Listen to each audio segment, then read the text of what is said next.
আমার যে বিক্ষিপ্ত পরিবারটাকে একত্রিত করে দাও। আমার পরিবারটা ছিন্ন বিচ্ছিন্ন হয়ে গেছে। আমার এই বিক্ষিপ্ত পরিবারটাকে একত্রিত করে দাও। এটার হলো না। একটা ভাই মারা গেল আমেরিকাতে, একটা ভাই দীর্ঘদিন বাইরে আছে। আমি দীর্ঘদিন অসুস্থ অবস্থায় এই কোর্টের বারান্দায় আপনারা দেখেছেন আমাকে বহুবার। আজকে এখানে যারা আছে সকলেই আমার মতো কম বেশি ভুক্তভোগী, কেউ কম কেউ বেশি।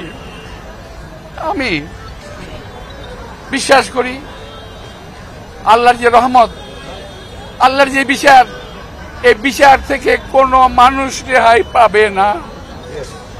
আল্লাহর রহমত যেমন আমাদের উপর বর্ষিত হয়েছে, তেমনি আল্লাহর বিচারও তাদের উপর বর্ষিত হবে। ওরা যে যেখানে আছে ওখানেই শাস্তি পাবে। আপনারা সর্বশেষ দেখেছেন বিচারপতি কি বলে মানিকের কিরকম জিল্লতি, কিরকম নাল্লতি যেটা কোরআন শরীফে আছে, যে আল্লাহ তাআলা যাকে বেইজ্জত করেন কিভাবে করেন উনি দেখিয়ে দেন। তো আমি জানি, আমি চাই আল্লাহ তাআলার কাছে সেই বিচারটা। হ্যাঁ, অনেকে বলতে পারেন ক্ষমা মহত্বের লক্ষণ। আমি ভাই মহৎ ব্যক্তি না, আমার জীবনের বিনিময়ে কাউকে আমি ক্ষমা করতে পারছি না।